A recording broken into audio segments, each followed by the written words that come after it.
दोस्तों, स्वागत है आपका हमारे चैनल आर के वर्मा में विक्रम और बेताल की आगे की कहानी नंबर 4 से 7 तक। बेलाल वीरवर की कथा। मजेदार कहानी। दोस्तों, महाश्मशान के उस शिंशपा वृक्ष से राजा विक्रमादित्य ने बेताल को फिर से नीचे उतारा और पहले की ही तरह उसे अपने कंधे पर डालकर वापस लौट चला। कुछ आगे चलने पर बेताल ने फिर राजा से कहा, राजन, उस दुष्ट भिक्षु के लिए तुम इतना परिश्रम क्यों कर रहे हो? इस निष्फल परिश्रम में तुम्हारा विवेक भी तो नहीं दिख पड़ता। फिर भी मार्ग विनोद के लिए तुम मुझसे यह कथा सुनो। इस धरती पर अपने नाम को सच करने वाली शोभावती नाम की एक नगरी है। वहां शूद्रक नाम का राजा राज करता था। उसके राज्य में प्रजा हर प्रकार से सुखी थी। शूद्रक सच्चे अर्थों में प्रजापालक था। प्रजा को उस पर अटूट आस्था एवं विश्वास था।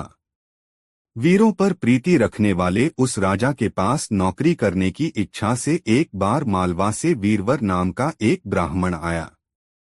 उसके परिवार में 3 व्यक्ति थे। उसकी गर्भवती स्त्री धर्मवती, पुत्र सत्यवर तथा कन्या वीरवती। इसी तरह वे तीनों ही सेवा के लिए उसके सहायक थे, जो कमर में कृपाण, एक हाथ में तलवार और दूसरे में ढाल लिए सदैव उसकी सेवा में तत्पर रहते थे। वीरवर राजा शूद्रक के दरबार में पहुंचा और अपने आने का उद्देश्य कहा तो राजा ने उसके व्यक्तित्व से, बोलचाल के ढंग से प्रभावित होकर उसे दास रखना स्वीकार कर लिया। किंतु वीरवर ने जब 500 स्वर्ण मुद्राएं प्रतिदिन के हिसाब से पारिश्रमिक मांगा तो राजा कुछ हिचकिचाहट में पड़ गया। उसने वीरवर को नौकरी तो दे दी, किंतु गुप्त रूप से उसकी जांच कराने का भी निर्णय कर लिया। उसने अपने गुप्तचर को आदेश दे दिए कि वीरवर के बारे में अच्छी तरह छानबीन करके यह पता लगाएं कि उसका परिवार कितना बड़ा है और इतने पैसों का वह उपयोग किस प्रकार करता है। वीरवर नित्य प्रति राजा से मिलकर हाथों में हथियार लिए मध्याह्न तक उसके सिंहद्वार पर ही खड़ा रहता था और फिर राजा से प्राप्त वेतन में से प्रतिदिन 100 स्वर्ण मुद्राएं अपनी पत्नी को घर के खर्च के लिए दे देता था। बाकी 400 स्वर्ण मुद्राओं में से 100 स्वर्ण मुद्राओं से वस्त्र, आभूषण और तांबूल आदि खरीदता था। 100 स्वर्ण मुद्राएं स्नान के पश्चात विष्णु और शिव की पूजा में खर्च करता था। शेष 200 स्वर्ण मुद्राओं को वह ब्राह्मण और दरिद्रों को दान में देता था। इस प्रकार प्रतिदिन राजा से प्राप्त 500 स्वर्ण मुद्राओं का उपयोग करता था। 28 बेताल 25। अनंतर दैनिक कार्यों से निबटकर वह भोजन करता और फिर रात में राजा के सिंहद्वार पर जाकर हाथ में तलवार लिए पहरा दिया करता था। राजा शूद्रक ने जब अपने गुप्तचरों से उसका प्रतिदिन का नियम सुना तो वह मन ही मन बहुत संतुष्ट हुआ। राजा ने उसे पुरुषों में श्रेष्ठ और विशेष रूप से आदर के योग्य समझा तथा उसका पीछा करने वाले गुप्तचरों को रोक दिया। इसी तरह दिन बीतते रहे। वीरवर ने कठोर धूप वाली गर्मी के दिन सहज ही बिता दिए। घनघोर वर्षा के कटदायी दिन भी वह उसी तरह अपने कर्तव्य हेतु अटल रहकर सिंहद्वार पर बिताता रहा। शूद्रक ने कई बार रातों में स्वयं जाकर उसकी जांच की, किंतु हर बार उसने वीरवर को अपनी नौकरी पर मुस्तैद पाया। एक बार जब राजा प्रजा का हालचाल जानने के उद्देश्य से रात को महल से बाहर निकल रहा था तो उसने दूर कहीं से आती हुई किसी स्त्री के रोने की आवाज सुनी। उस आवाज में बहुत दर्द, करुणा और दुखविह्वलता भरी हुई थी। राजा को बहुत आश्चर्य हुआ। उसने सोचा कि मेरे राज्य में न तो कोई सताया हुआ है, न ही कोई दरिद्र है और न ही कोई दुखी। तो फिर यह स्त्री कौन है और इस भयंकर रात्रि में, जब सर्वत्र घनघोर वर्षा हो रही हो, क्यों इस प्रकार करुण रुदन कर रही है? राजा को उस पर बहुत दया आई। उसने वीरवर से कहा, वीरवर सुनो, दूर कोई स्त्री करुण स्वर में रुदन कर रही है। तुम जाकर पता लगाओ कि वह कौन है और क्यों रो रही है। राजा की बात सुनकर वीरवर ने जो आज्ञा कहा और अपनी कमर में कटार खोसकर हाथों में तलवार लिए तुरंत वहां से निकल पड़ा। बाहर घनघोर वर्षा हो रही थी। रह रहकर बिजली कौंध रही थी और बादल ऐसे गरज रहे थे जैसे फट पड़ने के लिए वे बेचैन हो रहे हों। वीरवर को इतनी कर्तव्यनिष्ठा के साथ ऐसे बुरे मौसम में भी राजाज्ञा का पालन करने के लिए जाते देख राजा को उस पर बहुत दया आई। उसे कौतूहल भी हुआ, इसलिए वह भी उसके पीछे पीछे हाथ में तलवार लिए लुकता छिपता हुआ चल पड़ा। उसका अनुसरण करता हुआ वीरवर नगर के बाहर जा पहुंचा। वहां उसने एक सरोवर के किनारे एक स्त्री को विलाप करते देखा जो बार बार हा वीर हा कृपालु हा स्वामी हा त्यागी, तुम्हारे बिना कैसे रहूंगी कहती वह हुई रो रही थी। वीरवर ने आश्चर्यचकित होकर पूछा, हे सुभगे, तुम कौन हो और रात के इस प्रहर में इस प्रकार क्यों रो रही हो? तब वह स्त्री बोली, हे वीरवर, मैं पृथ्वी हूँ। इस समय मेरे स्वामी राजा शूद्रक हैं, जो धर्मात्मा हैं। आज से तीसरे दिन उनकी मृत्यु हो जाएगी। फिर मैं उनके समान किस दूसरे राजा को अपने स्वामी के रूप में पाऊंगी? यही गम मुझे खाए जा रहा है। इसी शोक से दुखी होकर मैं उनके तथा अपने लिए विलाप कर रही हूं। यह सुनकर वीरवर ने उससे कहा, हे देवी, क्या कोई ऐसा उपाय है जिससे जगत के रक्षक उस राजा की मृत्यु को रोका जा सके? हाँ है, स्त्री के रूप में धरती बोली, और वह उपाय केवल तुम ही कर सकते हो वीरवर। तो देवी, मुझे वह उपाय शीघ्रता से बतलाइए जिससे मैं उसे कर सकूं। नहीं तो मेरे जीवन का कुछ भी अर्थ नहीं रह जाएगा। यह सुनकर पृथ्वी ने कहा, वत्स, तुम्हारे समान वीर और स्वामिभक्त दूसरा कौन है? अतः तुम राजा के कल्याण का उपाय सुनो। यहाँ से कुछ दूर देवी चंडिका का एक मंदिर है। यदि तुम अपने पुत्र की बलि देवी चंडिका को दे दो तो राजा की मृत्यु नहीं होगी, वह 100 वर्ष तक और जी सकेंगे। यदि तुम आज ही यह काम कर सको तो ठीक है, अन्यथा आज से तीसरे दिन राजा की मृत्यु अवश्यंभावी है। इस पर कर्तव्यनिष्ठ वीरवर ने कहा, देवी, अपने स्वामी का जीवन बचाने के लिए मैं कुछ भी करने को सदैव ही तत्पर हूँ। मैं आज ही जाकर यह कार्य करता हूँ। तुम्हारा कल्याण हो वत्स। तब ऐसा कहकर पृथ्वी अंतर्ध्यान हो गई।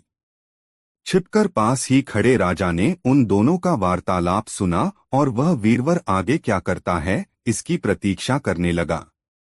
घर पहुंचकर वीरवर ने अपनी पत्नी धर्मवती को जगाया और राजा के लिए पुत्र की बलि देने के लिए धरती ने जो कुछ कहा था वह उसे कह सुनाया। सुनकर उसकी पत्नी ने कहा, नाथ, स्वामी का जीवन अवश्य बचाना चाहिए। आप इसी समय अपने पुत्र को बुलाकर उससे सारा वृत्तांत कहें। तब वीरवर ने अपने बालक सत्यवर को जगाकर सारा वृत्तांत उसे बताया और कहा, बेटा, चंडिका देवी को तुम्हारी बलि दिए जाने पर ही हमारे स्वामी बच पाएंगे, नहीं तो आज से तीसरे दिन उनकी मृत्यु हो जाएगी। यह सुनते ही उस बालक ने अपने नाम को सार्थक करते हुए निर्भीक होकर कहा, पिताजी, यदि मेरे प्राणों के बदले हमारे स्वामी का जीवन बचता है तो मैं इस कार्य को सहर्ष करने को तैयार हूँ। मैंने जो उनका अन्न खाया है मैं उससे उऋण हो जाऊंगा। आप तुरंत मेरी बलि का प्रबंध कीजिए जिससे मुझे शांति मिल सके। सत्यवर के ऐसा कहने पर वीरवर ने कहा, बेटा, तुम धन्य हो। तुम सचमुच ही मेरे पुत्र हो। मुझे तुम पर बहुत गर्व है। वीरवर के पीछे पीछे आए हुए राजा ने ये सारी बातें सुनी। उसने सोचा, अरे, ये तो सभी एक ही जैसे वीर है। अनंतर वीरवर ने अपने बेटे सत्यवर को कंधे पर उठा लिया। उसकी पली धर्मवती ने अपनी बेटी वीरवती को ले लिया और रात के समय चंडिका के मंदिर में गए। राजा शूद्रक भी छिपकर उनके पीछे पीछे गया। मंदिर में पहुंचकर वीरवर ने देवी के सम्मुख अपने बेटे को कंधे से उतारा। सत्यवर ने बड़े धैर्य से देवी को प्रणाम किया और कहा, हे देवी, मेरे मस्तक का उपहार स्वीकार करो जिससे हमारे स्वामी राजा शूद्रक अगले 100 वर्षों तक जीवित रहकर निष्कंटक राज कर सकें। वीरवर ने पुत्र के ऐसा कहते ही धन्य धन्य कहते हुए अपनी तलवार निकाली और उससे अपने पुत्र का मस्तक काटकर देवी चंडिका को अर्पण करते हुए कहा, हे देवी, मेरे पुत्र के इस बलिदान से हमारे स्वामी 100 वर्ष तक जीवित रहें। उसी समय अंतरिक्ष से आकाशवाणी हुई, हे वीरवर, तुम धन्य हो।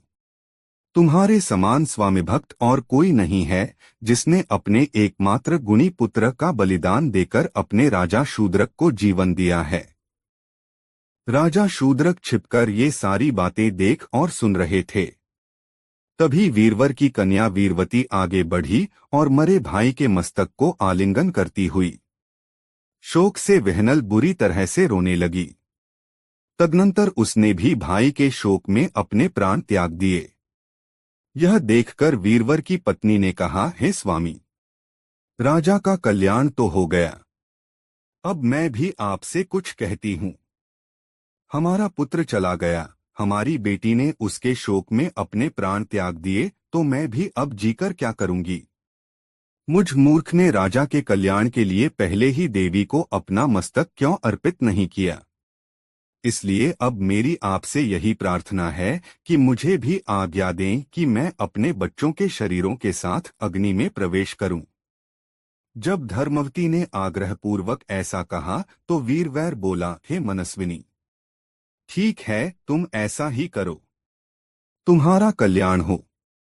एकमात्र बच्चों का शोक ही जिसके पास बच रहा है, ऐसे में तुमको अब जीवन से क्या अनुराग है। तुम्हें इस बात का दुख होना चाहिए कि मैंने पहले ही अपने प्राण क्यों नहीं त्याग दिए। यदि किसी और के मरने से राजा का कल्याण होता तो मैं पहले ही अपना जीवन उत्सर्ग न कर देता, किंतु तुम थोड़ी देर ठहर जाओ, तब तक मैं तुम्हारी चिता हेतु कुछ लड़कियों का प्रबंध कर देता हूँ। यह कहकर वीरवर ने लकड़ियों की एक चिता तैयार की, अग्नि से उसे प्रज्वलित किया और उस चिता पर दोनों बच्चों के शव रख दिए। तब उसकी धर्मपरायण पत्नी उसके पैरों में जा गिरी। उस पतिव्रता ने देवी को प्रणाम करके कहा, हे देवी, मुझे आशीर्वाद दीजिए कि अगले जन्म में भी यही आर्यपुत्र मेरे पति हों और यही राजा मेरे स्वामी। मेरे इस शरीर त्याग से इनका कल्याण हो। 32 बेताल 25। यह कहकर वह साध्वी स्त्री भयानक लपटों वाली उस चिता की अग्नि में इस प्रकार कूद पड़ी मानो जल में कूद पड़ी हो। इसके बाद पराक्रमी वीरवर ने सोचा, आकाशवाणी के अनुसार राजा का काम तो मैं पूरा कर चुका हूँ। मैंने राजा का जो नमक खाया था उससे उऋण हो गया, अब मुझ अकेले को ही अपने जीवन से मोह क्यों रखना चाहिए। जो मरण करने योग्य थे, प्यारे थे, उन सभी अपने कुटुंबीजनों का नाश करके अकेला अपने को जीवित रखने वाला मुझ जैसा कौन अभागा व्यक्ति होगा। तो फिर मैं भी क्यों न अपने शरीर की बलि देकर देवी को प्रसन्न करूं। ऐसा सोचकर वह देवी को प्रसन्न करने के लिए उसकी स्तुति करने लगा। हे देवी, हाथों में शूल धारण करने वाली महिषासुर मर्दिनी, जगतजननी तेरी जय हो। हे माता सर्वव्यापिनी, आप देवताओं को प्रसन्नता देने वाली हैं, तीनों लोकों को धारण करने वाली हैं। हे माता, सारा संसार तुम्हारे चरणों की वंदना करता है। अपने भक्तों की मुक्ति के लिए तुम ही शरण रूप हो, तुम्हारी जय हो। हे काली, जय कापालिनी, जय कंकालिनी, हे कल्याणमयी, आपको नमस्कार है। मेरे मस्तक का उपहार स्वीकार कर तुम राजा शूद्रक पर प्रसन्न हो। तत्पश्चात देवी की स्तुति करके वीरवर ने झटपट तलवार से अपना मस्तक काट डाला। वहां छिपकर शूद्रक ये सारी बातें देख रहा था। दुख से विकल होकर उसने आश्चर्यपूर्वक सोचा, हे भगवान, मेरे लिए इस सज्जन पुरुष और इसके परिवार ने यह कैसा दुष्कर कार्य कर डाला। ऐसा तो न कहीं देखा अथवा सुना गया। इस विचित्र संसार में इसके जैसा धीरवीर पुरुष और कहाँ मिलेगा, जो बिना कहे सुने परोक्ष में अपने स्वामी के लिए अपने प्राणों तक अर्पित कर दे। यदि इसके उपकार का प्रत्युपकार मैं न कर सकूं तो मेरे राजा होने का अर्थ ही क्या रह गया। फिर तो मेरे और एक पशु के जीवन में कोई अंतर ही नहीं है। ऐसा सोचकर राजा शूद्रक ने अपनी तलवार म्यान से निकाली और देवी की प्रतिमा के सामने प्रार्थना की, हे भगवती, मैं आपकी शरण में आ रहा हूँ। अतः आप मेरे मस्तक का उपहार लेकर प्रसन्न हो और मुझ पर कृपा करें। अपने नाम के अनुरूप आचरण करने वाले इस वीरवर ने मेरे लिए ही अपने प्राणों का त्याग किया है। अतः मेरे प्राण लेकर आप प्रसन्न हो और वीरवर तथा उसके पुत्र पुत्री एवं पली को पुनर्जीवित कर दें। यह कहकर राजा ने ज्यों ही तलवार से अपना मस्तक काटना चाहा, तभी आकाशवाणी हुई, हे राजन, तुम ऐसा दुस्साहस मत करो। मैं तुम्हारी वीरता से प्रसन्न हूँ। मेरा आशीर्वाद है कि यह ब्राह्मण तत्काल अपने परिवार सहित जीवित हो जाएगा। इतना कहकर आकाशवाणी मौन हो गई। वीरवर भी अपने पुत्र, कन्या तथा पत्नी सहित अक्षत शरीर होकर जी उठा। यह दृश्य देखकर राजा फिर छिप गया और प्रसन्नता के आंसुओं से भरी आंखों से उन्हें देखता रहा। वीरवर ने अपने बच्चों तथा स्त्री सहित अपने को भी सोता हुआ सा देखा और उसका मन भ्रांत हो गया। वीरवर ने अपनी पत्नी और बच्चों को अलग अलग ले जाकर पूछा, तुम लोग तो आग में जलकर भस्म हो गए थे, फिर जीवित कैसे हो गए? और मैंने भी तो अपना मस्तक काट डाला था, मैं भी जीवित बचा हूँ। यह मेरी भ्रांति है या देवी ने सचमुच हम पर कृपा की है? वीरवर के ऐसा कहने पर उसकी पत्नी एवं बच्चों ने कहा, पिताश्री, हम लोग सचमुच जीवित हो गए हैं। यह देवी का अनुग्रह है। यद्यपि हम अभी तक यह बात जान नहीं पाए हैं। वीरवर ने भी यही समझा कि ऐसी ही बात है, पर उसका काम पूरा हो चुका था। अतः वह अपनी स्त्री एवं बच्चों सहित अपने घर लौट आया। घर पर स्त्री एवं बच्चों को छोड़कर उसी रात वह पहले की तरह फिर से राजा की ड्योढ़ी पर पहुंचा और अपनी नौकरी पर मुस्तैद हो गया। यह देखकर राजा शूद्रक भी सबकी आंखें बवाकर फिर अपने महल की छत पर जा चढ़ा। वहां से राजा ने पुकारकर पूछा, ड्योढ़ी पर कौन है? तब वीरवर ने कहा, स्वामी, यहाँ मैं हूँ। आपकी आज्ञा से मैं उस स्त्री को देखने गया था, पर मेरे देखते ही देखते वह गायब हो गई। वीरवर की यह बात सुनकर राजा को बड़ा विस्मय हुआ, क्योंकि उसने तो सारा हाल अपनी आंखों के सामने देखा था। वह सोचने लगा, यह कैसा मनस्वी पुरुष है जो धीरवीर एवं समुद्र के समान गंभीर है। अभी अभी इसने जो कुछ किया है उसका एक शब्द भी अपने मुंह पर लाना नहीं चाहता। धन्य है वीरवर। ऐसे वीर पुरुष सौभाग्य से ही किसी किसी को नसीब हुआ करते हैं। इसी तरह की बातें सोचता हुआ राजा चुपचाप महल की छत से उतर आया। बाकी की रात उसने अंतःपुर में जाकर बिता दी। सवेरे वीरवर राज दरबार में राजा के दर्शन करने गया। उसके कार्यों से प्रसन्न राजा ने पिछली रात का सारा विवरण अपने मंत्रियों से कह सुनाया। सुनकर वे सभी आश्चर्य के सागर में डूब गए। राजा ने प्रसन्न होकर वीरवर तथा उसके पुत्र को कर्नाटक का राज्य दे दिया। राज्य पाकर अब वे दोनों समान वैभव वाले तथा एक दूसरे का फल चाहने वाले बन गए। इस प्रकार राजा शूद्रक और राजा वीरवर दोनों ही सुखपूर्वक रहने लगे। बेताल ने यह अद्भुत कथा सुनाकर राजा विक्रमादित्य से पूछा, हे राजन, यह बतलाओ कि उन दोनों में से बड़ा वीर कौन था? जानते हुए भी यदि तुम नहीं बताओगे तो तुम्हें पहले की तरह ही शाप लगेगा। यह सुनकर राजा ने बेताल को उत्तर दिया, हे बेताल, उन दोनों में से बड़ा राजा शूद्रक ही था। बेताल बोला, राजन, सबसे बड़ा वीर क्या वीरवर नहीं था?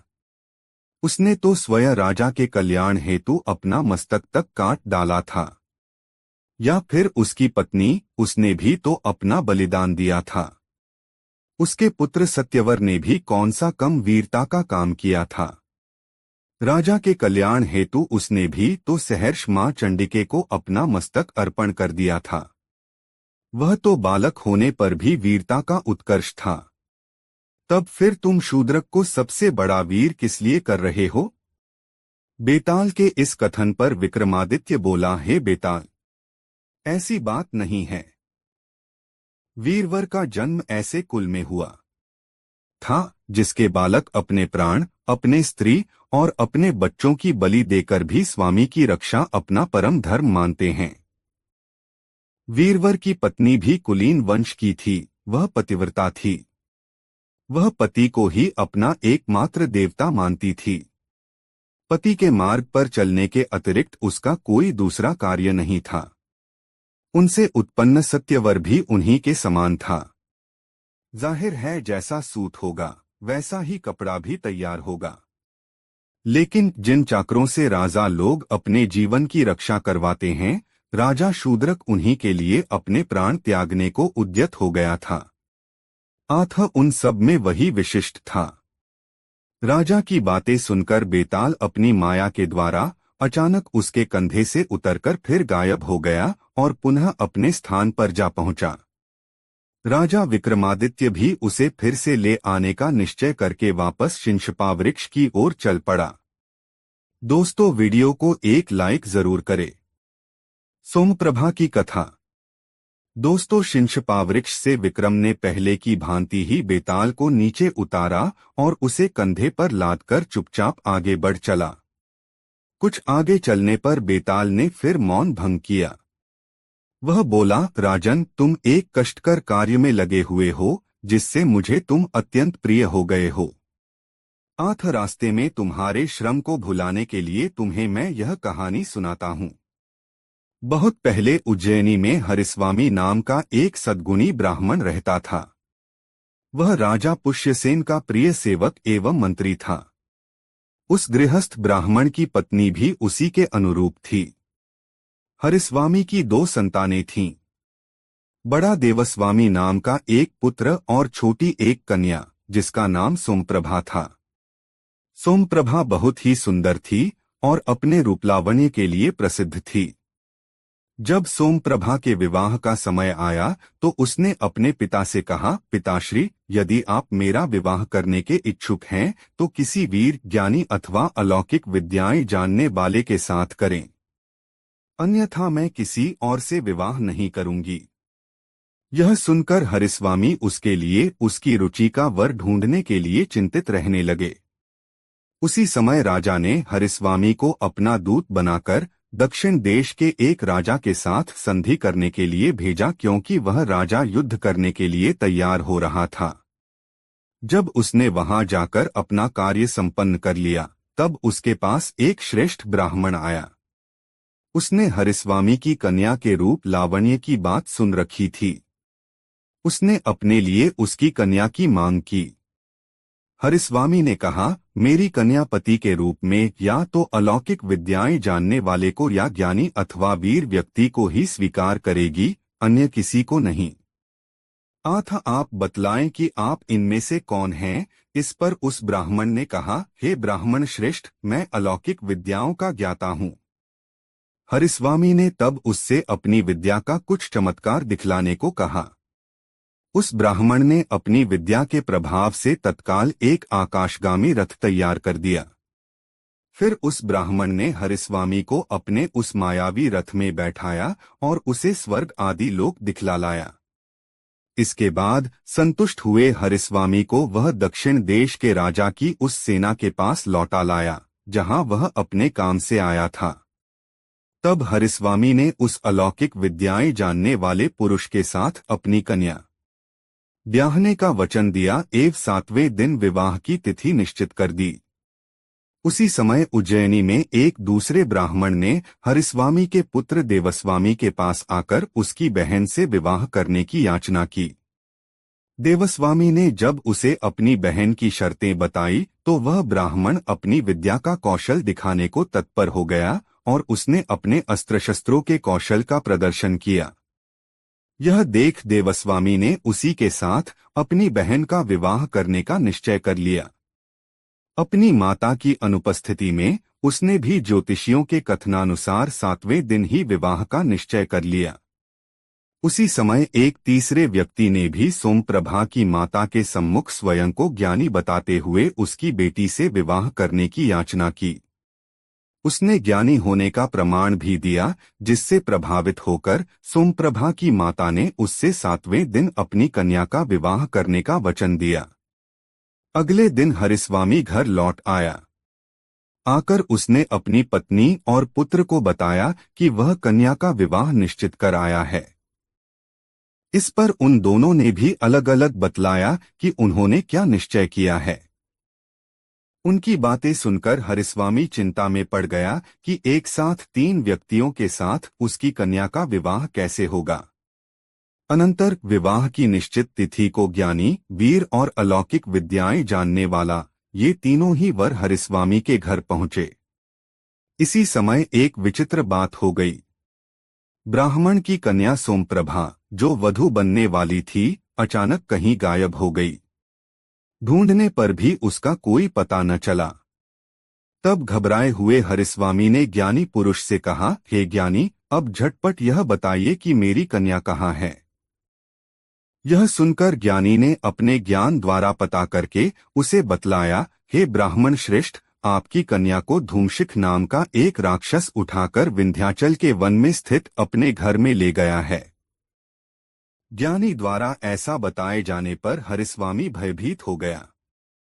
वह बोला, हाय हाय, अब वह कैसे मिलेगी और उसका विवाह भी कैसे होगा। यह सुनकर अलौकिक विद्याएं जानने वाला युवक बोला, आप धैर्य रखें।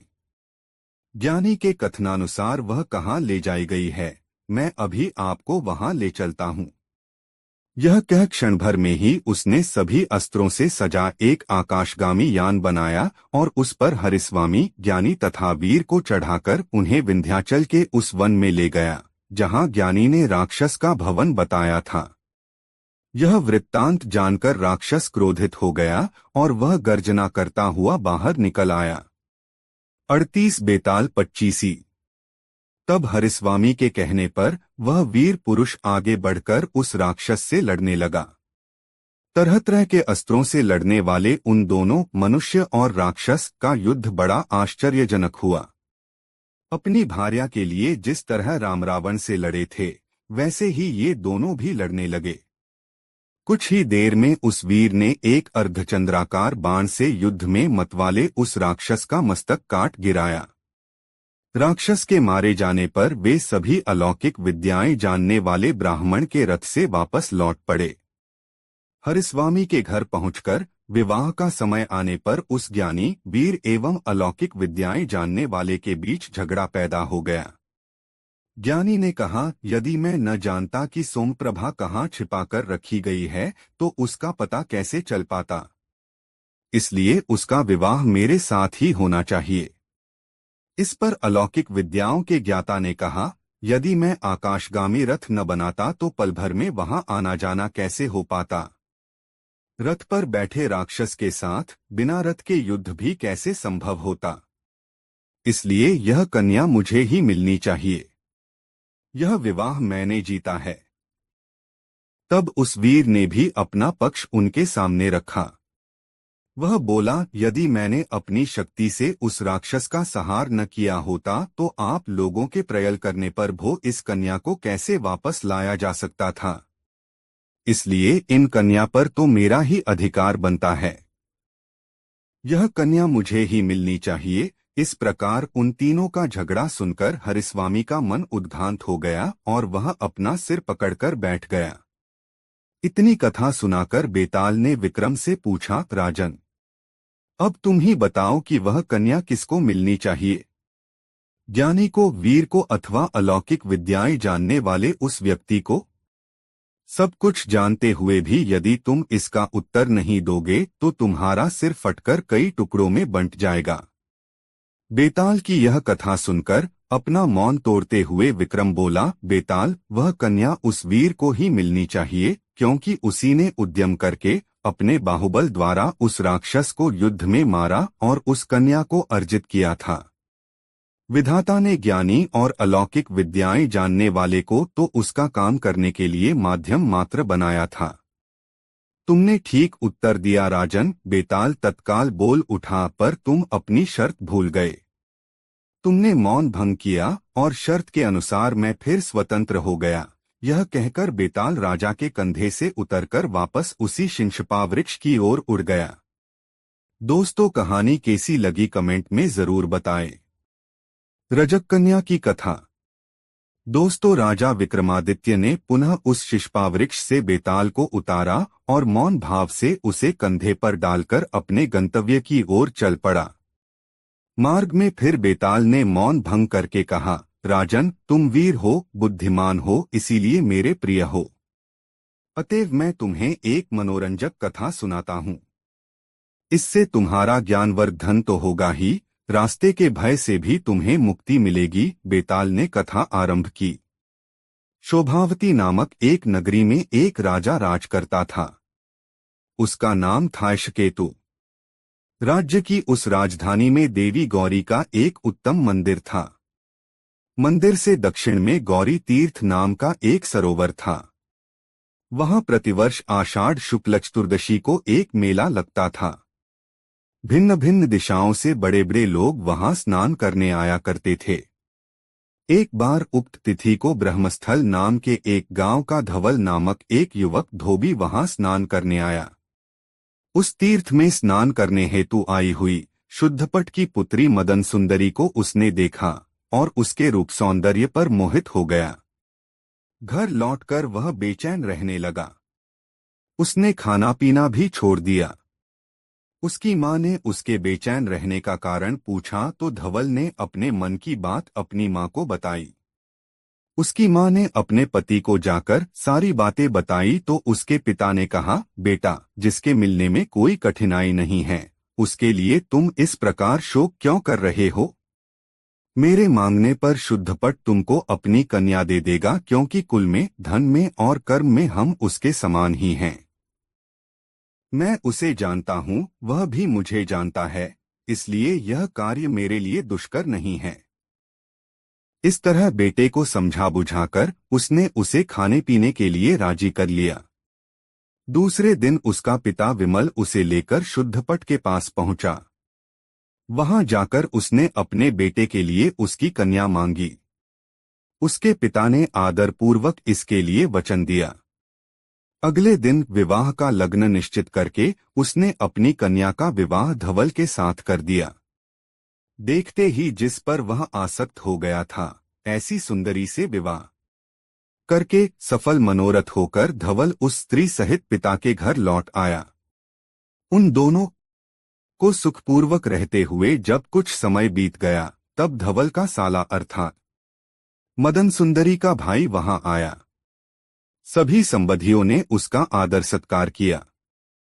बहन ने गले लगाकर उसका अभिवादन किया, फिर कुशलता पूछी।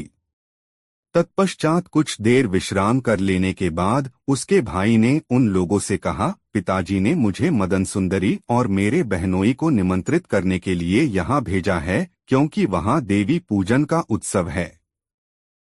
सभी संबंधियों ने उसकी बातें मान लीं और उस दिन उचित भोजनपान के द्वारा उसका उचित स्वागत सत्कार किया। सवेरा होने पर धवल ने अपनी पत्नी सहित अपने साले के साथ ससुराल के लिए प्रस्थान किया। शोभावती नाम की उस नगरी के निकट पहुंचकर धवल ने गौरी का विशाल मंदिर देखा। उसने अपने साले और पत्नी से श्रद्धापूर्वक कहा, आओ, हम लोग माता गौरी के दर्शन कर लें। यह सुनकर साले ने उसे रोकते हुए कहा, नहीं जीजाजी, अभी नहीं। अभी तो हम सब खाली हाथ है। पहले माता गौरी के लिए कुछ भेंट लाएंगे, तत्पश्चात ही दर्शन करेंगे। तब मैं स्वयं अकेला ही जाता हूँ। तुम यहीं ठहरो, क्योंकि देवताओं को भेंट की अपेक्षा भक्त से श्रद्धा और विश्वास की अधिक अपेक्षा रहती है। ऐसा कहकर धवल अकेला ही देवी दर्शन के लिए चला गया। मंदिर में जाकर उसने श्रद्धापूर्वक देवी को नमन किया। फिर उसने सोचा, लोग विविध प्राणियों की बलि देकर इस देवी को प्रसन्न करते हैं। मैं सिद्धि पाने के लिए अपनी ही बलि देकर इन्हें क्यों न प्रसन्न करूं? ऐसा सोचकर वह मंदिर के एकांत गर्भगृह से एक तलवार ले आया, जिसे किसी यात्री ने पहले ही देवी को अर्पित किया था। मंदिर में लटकते हुए घंटे की जंजीर से उसने अपने केशों द्वारा अपने सिर को बांध लिया और तलवार से अपना सिर काटकर देवी को अर्पित कर दिया। गर्दन कटते ही वह भूमि पर आ गिरा। जब यह बहुत देर तक नहीं लौटा तो उसे देखने के लिए उसका साला उस देवी के मंदिर में गया। मस्तक कटे अपने बहनोई को देखकर वह घबरा गया और उसी तरह उसने भी उस तलवार से अपना सिर काट डाला। जब वह भी लौटकर नहीं आया तब मदन सुंदरी का मन बहुत विकल हो गया और वह भी देवी के मंदिर में गई। अंदर जाकर जब उसने अपने पति और भाई का वह हाल देखा तो शोकाकुल हो वह भूमि पर गिर पड़ी और हाय यह क्या हुआ, मैं मारी गई कहती हुई विलाप करने लगी। इस प्रकार अचानक ही उन दोनों की मृत्यु पर शोक करती हुई वह कुछ पल बाद उठ खड़ी हुई और सोचने लगी कि अब मुझे भी जीवित रहकर क्या करना है। तब शरीर त्याग के लिए उद्यत वह सती स्तुति करने लगी, हे देवी, तुम सौभाग्य और सतीत्व की अधिष्ठात्री हो। तुम अपने पति कामरिपु शिव के अर्ध शरीर में निवास करती हो। तुम संसार की सभी स्त्रियों की शरणदायिनी हो। तुम दुखों का नाश करने वाली हो। फिर तुमने मेरे पति और भाई को मुझसे क्यों छीन लिया? मैं तो सदा तुम्हारी ही भक्ति करती रही हूँ। मेरे प्रति तुम्हारा यह कार्य उचित नहीं है। हे माँ, मैं तुम्हारी शरण में आई हूँ, आथ तुम मेरी प्रार्थना सुनो। दुर्भाग्य से लुटे हुए इस शरीर का अब मैं त्याग करती हूँ। अगले जन्म में मैं जब भी जहाँ भी जन्म लूँ, पति व भाई के रूप में मुझे ये ही दोनों प्राप्त हों। इस प्रकार स्तुतिपूर्वक देवी से निवेदन करके उसने उन्हें पुनः प्रणाम किया और तलाव के द्वारा अशोक वृक्ष पर एक फंदा तैयार किया। फंदे को दे को फैलाकर ज्यों ही उसने अपने गले में डाला त्यों ही आकाशवाणी हुई, बेटी ऐसा दुस्साहस मत करो। अल्पवयस्का होकर भी तुमने जो इतना साहस दिखलाया है उससे मैं प्रसन्न हूँ। फंदा हटा दो। तुम अपने पति और भाई के शरीरों पर उनके सिर जोड़ दो। मेरे वर से ये दोनों जीवित हो जाएंगे। यह सुनकर मदन सुंदरी प्रसन्नता से अधीर हो गई। उसने अपने गले से फंदा निकाल दिया और घबराहट में बिना विचारे उसने पति का सिर भाई के शरीर पर और भाई का सिर पति के धड़ पर जोड़ दिया। तब देवी के वरदान से वे दोनों जीवित उठ खड़े हुए। उनके शरीर में कहीं कटने फटने के निशान भी नहीं थे, लेकिन सिरों के बदल जाने से उनके शरीरों में संकरता आ गई थी। अनंतर उन दोनों ने एक दूसरे को अपनी अपनी कथा सुनाकर प्रसन्नता प्राप्त की। उन्होंने भगवती गौरी को प्रणाम किया और फिर तीनों अपने इष्ट स्थानों की ओर चल पड़े। राह में जाती हुई मदन सुंदरी ने देखा कि उसने उनके सिरों की अदलाबदली कर दी है। तब वह घबरा गई और समझ न सकी कि उसे क्या करना चाहिए। इतनी कथा सुनाकर बेताल ने राजा विक्रम से पूछा, राजन, अब तुम यह बतलाओ कि शरीरों के इस प्रकार मिल जाने पर उसका पति कौन हुआ? जानते हुए भी यदि तुम न बतलाओगे तो तुम पर पहले कहा हुआ शाप पड़ेगा। तब बेताल के इस प्रश्न का उत्तर विक्रमादित्य ने इस प्रकार दिया, हे बेताल, उन दोनों में से जिस शरीर पर उसके पति का सिर था वही उसका पति है, क्योंकि सिर ही अंगों में प्रधान है और उसी से मनुष्य की पहचान होती है। राजा के इस प्रकार सही उत्तर देने पर बेताल उसके कंधे से उतरकर चुपचाप चला गया। राजा भी अपनी उत्तर देने की भूल स्वीकार करते हुए पुनः उसे पाने के लिए शिंशपा वृक्ष की ओर चल पड़ा। सत्वशील की कथा। राजा विक्रमादित्य ने पुनः शिशपा वृक्ष के समीप जाकर बेताल को नीचे उतारा और उसे कंधे पर उठाकर वापस लौट पड़ा। उसे लेकर जब वह वहां से चला तो मार्ग में बेताल फिर बोला, राजन, मुझे पाने के लिए तुम बहुत ही परिश्रम कर रहे हो। तुम्हारे श्रम को भुलाने के लिए इस बार मैं तुम्हें एक नई कथा सुनाता हूँ। पूर्व सागर के तट पर ताम्रलिप्त नाम की एक नगरी है। प्राचीन काल में वहां चंद्रसेन नाम का एक राजा राज करता था। वह राजा महाप्रतापी था। वह शत्रुओं का धन तो छीन लेता था किंतु पराये धन या संपत्ति को हाथ भी नहीं लगाता था। वह परस्त्रियों से तो मुंह फेरे रहता था कि तू रणभूमि में अपने दुश्मनों का वध करते हुए उसे तनिक भी संकोच नहीं होता था। एक बार उस राजा की ड्योढ़ी पर दक्षिण का सत्वशील नामक एक राजकुमार आया। उसने राजा के पास अपने आने की सूचना भिजवाई और अपने अन्य साथियों सहित उनके सम्मुख अपनी निर्धनता दिखाने के लिए चीथड़े फाड़े।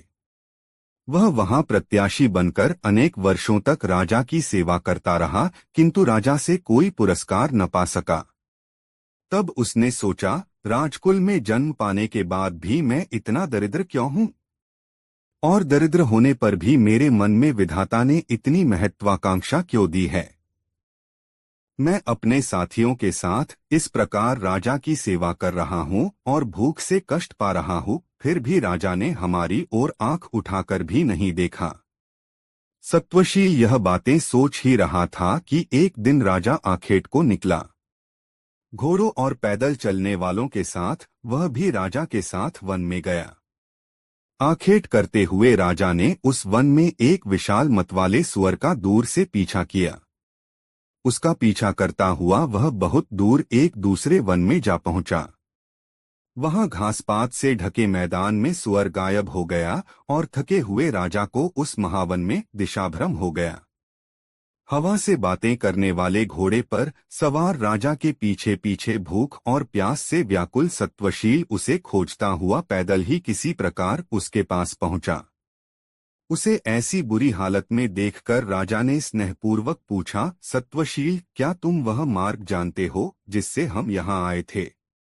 यह सुनकर सत्वशील ने हाथ जोड़कर कहा, हाँ श्रीमान, मैं वह मार्ग जानता हूँ, लेकिन अनी कुछ देर यहाँ विश्राम करें, क्योंकि अभी बहुत तेज गर्मी है। सूर्य देवता अभी बहुत तेजी से अपने तेज को पृथ्वी पर फैला रहे हैं। ठीक है, राजा ने कहा, पर तुम यह तो देखो कि ऐसे में कहीं पानी भी मिल सकता है या नहीं। प्यास के कारण मेरा गला सूख रहा है। देखता हूँ श्रीमंत, यह कहकर सत्वशील एक ऊंचे वृक्ष पर चढ़ गया, जहां ने उसे एक नदी दिखाई पड़ी। वृक्ष ने उत्तर कर वह राजा को वहां ले गया। तत्पश्चात राजा को जल पिलाकर उसकी थकान दूर की।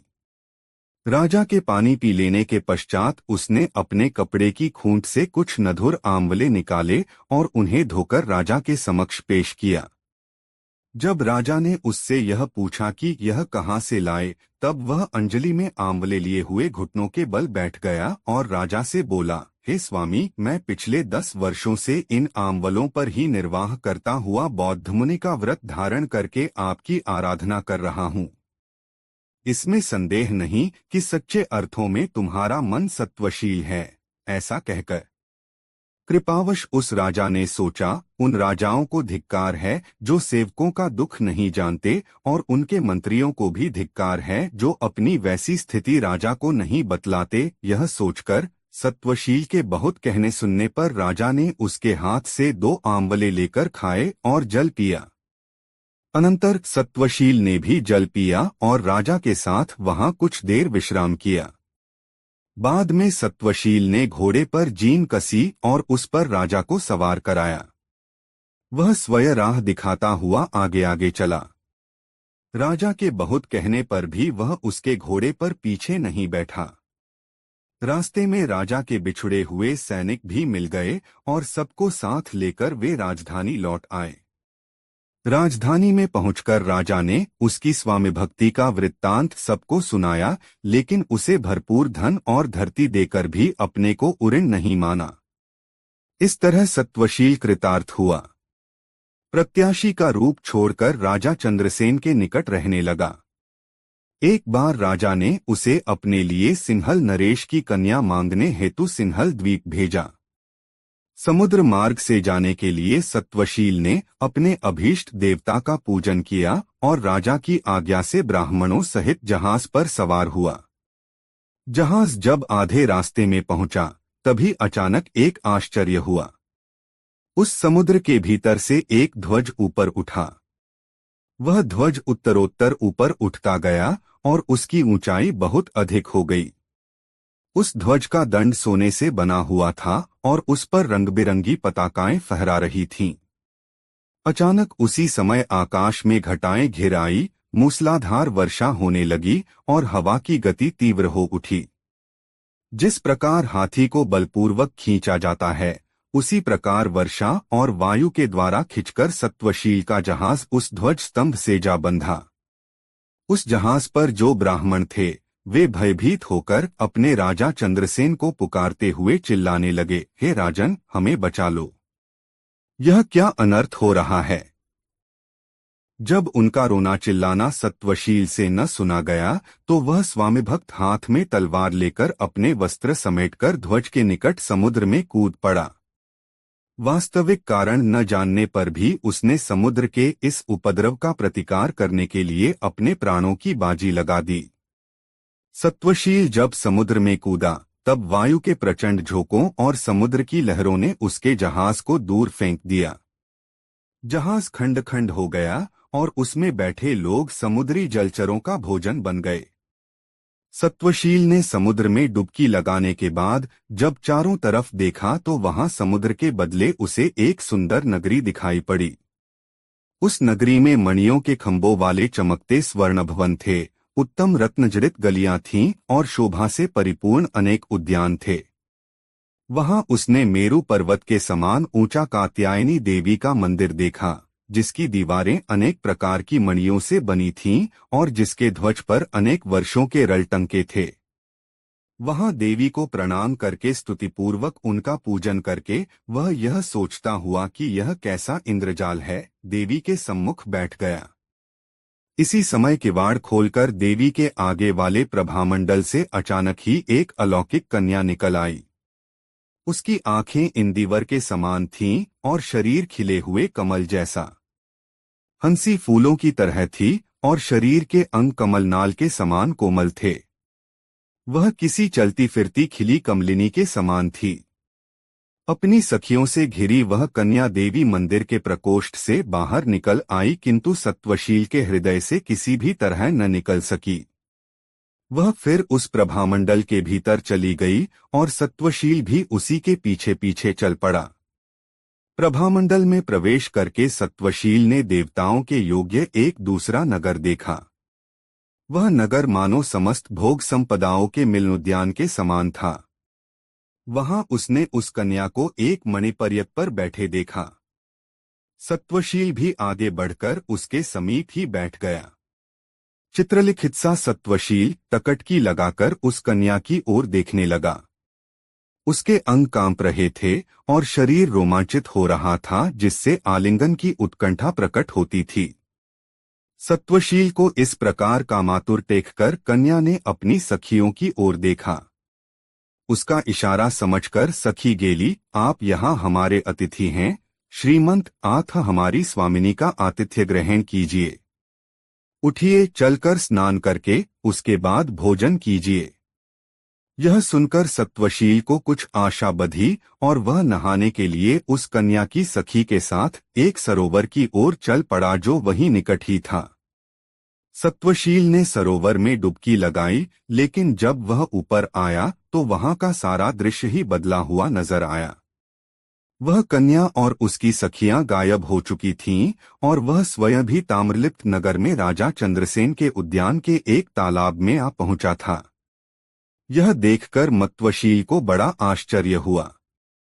वह सोचने लगा, अरे, यह कैसा आश्चर्य है। मैं तो उस अलौकिक नगरी के सरोवर में नहाने के लिए जल में उतरा था और आ पहुंचा यहाँ।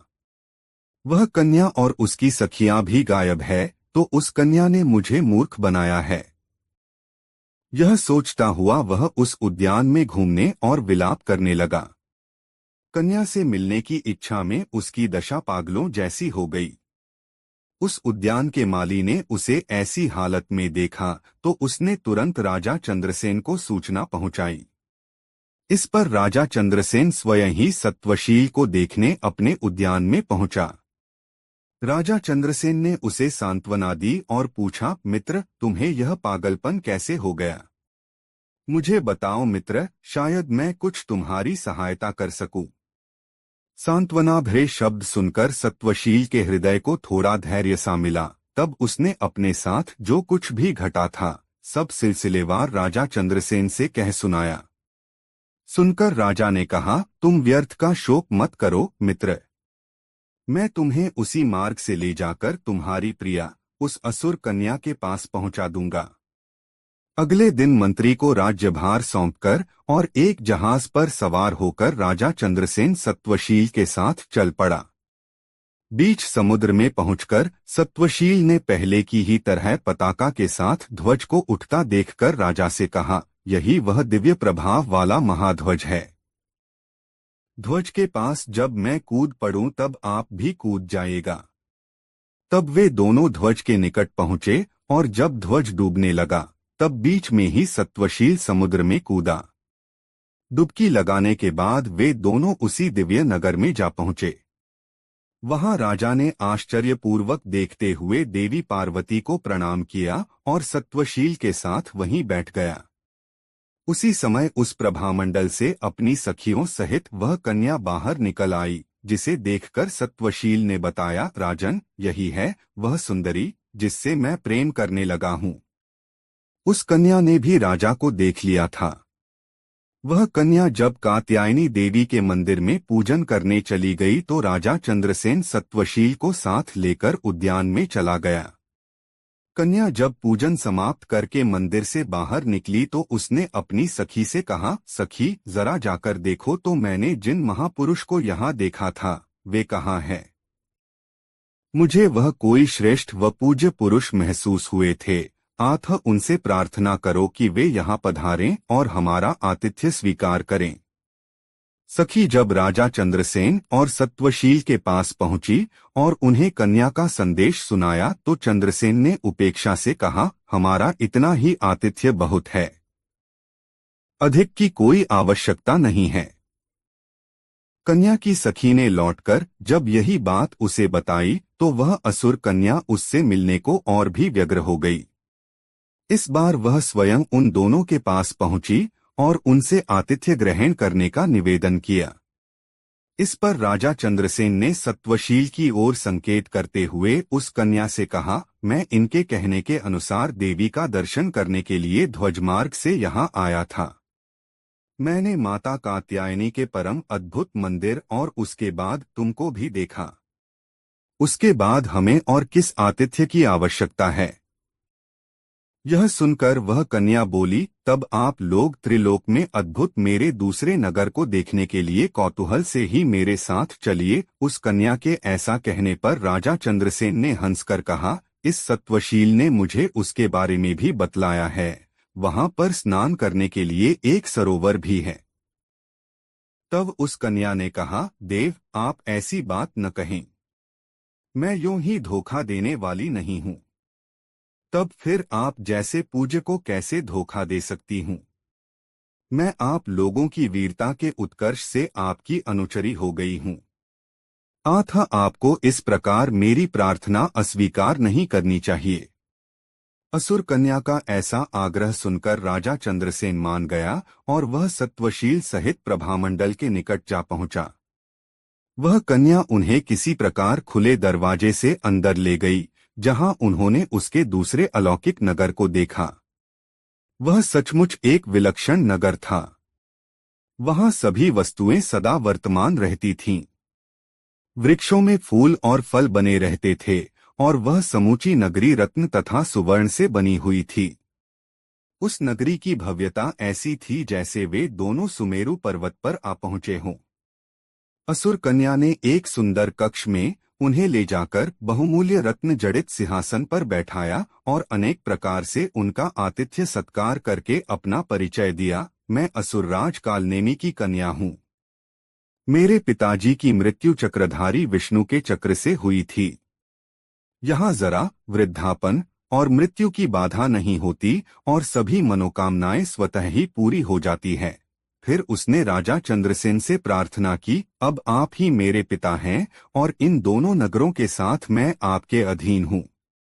मेरी प्रार्थना स्वीकार करके आप मुझे अनुग्रहित कीजिए। इस प्रकार जब उस बेताल 25 49 कन्या ने अपना सब कुछ राजा को सौंप दिया।